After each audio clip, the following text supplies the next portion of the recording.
तो recovering image copies example जैसे उसने आप ये दो कमांड दी, पहले दिन आएंगे तो पहली कमांड जो recover copy of database with tag है वो कुछ भी नहीं करेगी, रिकवरी नहीं परफॉर्म करेगी वो, क्योंकि ना उसके पास इमेज कॉपी है ना उसको रिकवर करने के लिए चेंजेस उसने कैप्चर किए हैं।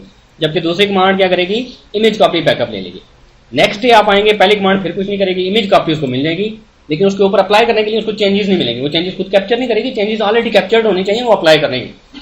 और दूसरे दिन आप दूसरी कमांड देंगे तो वो इंक्रीमेंटल लेवल 1 का बैकअप ले लेगी।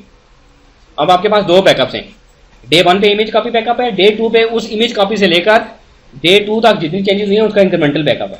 डे 3 पे आप आगे बैकअप लेंगे, ये पहली कमांड चलाएंगे तो उसको एक इंक्रीमेंटल बैकअप मिल जाएगा जो आपने डे 2 पे लिया था, उस इंक्रीमेंटल बैकअप को वो उठाएगा और इमेज कॉपी के ऊपर अप्लाई कर देगा। ठीक है, तो पहली कमांड तीसरे दिन आके वो इंक्रीमेंटल बैकअप जो एक दिन पहले लिया हुआ था वो इमेज कॉपी के ऊपर अप्लाई कर देगी, और दूसरी कमांड एक और इंक्रीमेंटल बैकअप ले लेगी जो कि डे 2 से लेकर डे 3 तक की चेंजेस करेगा, एंड सो ऑन। तो आपकी एट पर्टिकुलर टाइम आपकी जो इमेज कॉपी होगी वो एक दिन पुरानी होगी आपकी लाइव डेटाबेस। और दूसरा एडवांटेज ये होगा कि वो डिस्क के ऊपर होगी, इमेज कॉपी हो ही डिस्क पे सकती है, वो डिस्क के ऊपर ही होगी। अब अगर आपको कभी डेटाबेस के कोई फाइल्स करप्ट हो जाए या क्रैश हो जाए तो आपने डाटा फाइल्स को रीस्टोर करने की जरूरत नहीं, आप सिंपली करें स्विच डाटा फाइल, फाइल का नाम टू कॉपी, वो ऑटोमेटिकली उसको डाटा फाइल उसके ऊपर स्विच कर देगा, कंट्रोल फाइल के पाथ अपडेट कर देगा कि आप डाटा फाइल का जो पाथ और नाम है वो जो इमेज कॉपी का पाथ है वो दे देगा उसको सिंपली रिकवर करें, उसमें कुछ आर्काइव या कुछ चेंजेस अप्लाई करेगा और आपकी इमेज कॉपी रिकवर हो जाएगी। नहीं, ये एसएमपी रह सकती है, और क्योंकि देखिए वो ओरेकल की फाइल है ना, ओरेकल की फाइल है तो वो एसएमपी भी रख सकते हैं और आप नॉर्मल ओएस पे भी रख सकते हैं। उसके लिए कोई अलग से सेटिंग करनी पड़ेगी? कोई सेटिंग नहीं, कोई बैकअप एरिया वो फ्लैश रिकवरी एरिया अगर कॉन्फ़िगर्ड है तो by default flash recovery area में लेगी, वहीं पे पड़ी होगी। हाँ वहीं पे लेगी वो इमेज कॉपी। क्लियर है जी। तो अगर आपको इमेज कॉपी कभी रिकवरी करनी पड़ जाए तो स्विच डाटा फाइल और फाइल का नाम दे दें, तो आपको इमेज कॉपी ऑलरेडी बैकअप पड़ा हुआ है, वो एक दिन पुराना है, उसके ऊपर वो स्विच कर जाएगा आपकी डाटा फाइल डेटाबेस।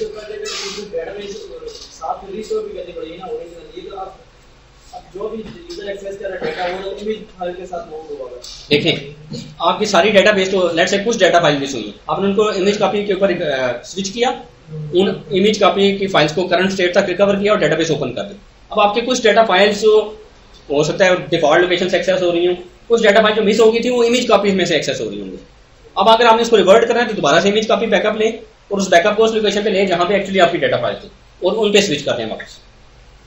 समझ, जैसे मैंने यहाँ पे बताया, this is called fast switch to image copy. Perform fast recovery by performing the following steps, take data files offline, let's say एक डाटा फाइल मिस होगी आप उसको ऑफलाइन करें, use the switch to copy command to switch to image copies.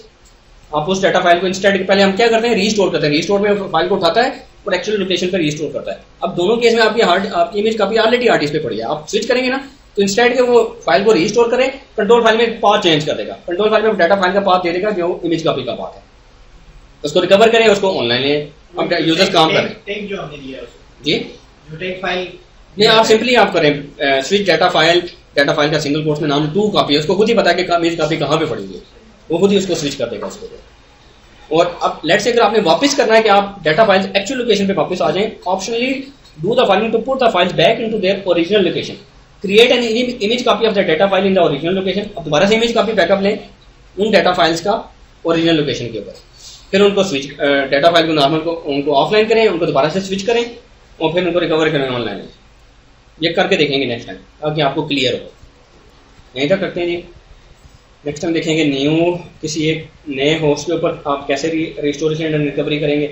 आपने database एक machine से ली और दूसरी मशीन पे आपने इसको रिस्टोर करना है, और फिर इमेज कॉपी रिस्टोरेशन कैसे करेंगे और अल्टरनेट लोकेशन के ऊपर आप कैसे फाइल्स को रिस्टोर करेंगे। लेट्स से डाटा फाइल किसी एक लोकेशन पे थी, वो लोकेशन ही अवेलेबल नहीं, अब आपके पास एक दूसरी लोकेशन अवेलेबल है, डाटा फाइल आप चाहते हैं वहाँ पे रिस्टोर हो जाए और रिकवर हो जाए, तो आप एक अल्टरनेट लोकेशन के ऊपर भी फाइल्स को रिस्टोर एंड रिकवर कर सकते हैं। ठीक है जी, that's it, thank you so much.